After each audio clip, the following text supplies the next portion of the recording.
Hi there, calling up community. I'm Claudia Alec, and today we're going to talk about why there is no such thing as cancel culture. Cancel culture doesn't exist. I can't cancel you as the audience member. I can cancel you as a producer. I can cancel you as a publisher. I can even deplatform you if I own the social media platform that you are publishing on. But if I'm just another user, if I'm just another person in the space and that space is supposed to be for both of us, I can't cancel you. What I can do is communicate just like you're communicating. And what I might communicate is that your communication hurts and harms me. I might communicate that your communication is full of misinformation that is designed for me to be hurt and harmed.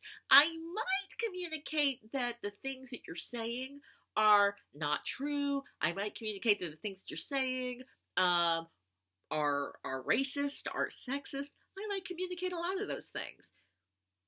Just as you are allowed to communicate your racist, hurtful, harmful stuff publicly, free speech, I am also invited to and requested to actually comment as well.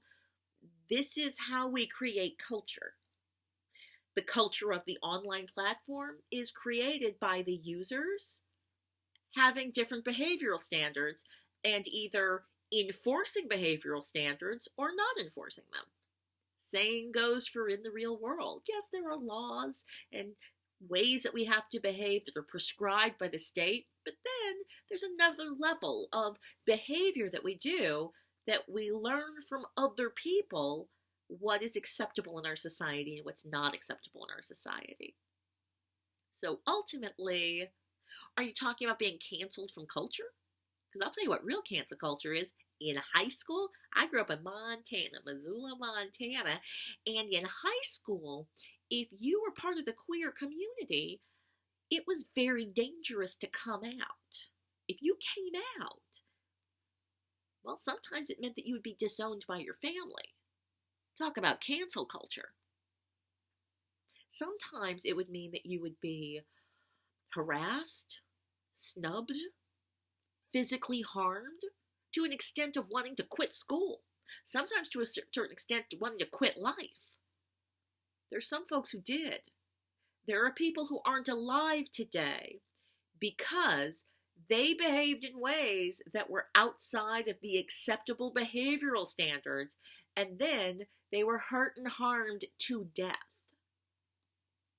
That's cancel culture. I don't know what people are talking about nowadays, because it seems like they're only talking about cancel culture being a thing that justice advocates do.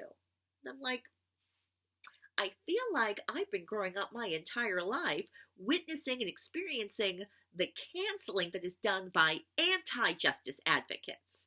Because trust and believe, being a justice advocate, it does not get you paid. It doesn't get you extra points. All it does is help all of us to get a little more free. That's all I'm trying to do. I'm just trying to live. Just trying to live free. Free in the real world, free online, just trying to have a little liberatory space. Just trying to, well, live. That's what we all want to do. Ultimately, I look at all these folks who are complaining about cancel culture, and it feels like what they're complaining about is accountability. And generally what they're complaining about is things they used to get away with being things you are no longer given a free pass for. And that seems reasonable to me. But what would I know? I'm an SJW.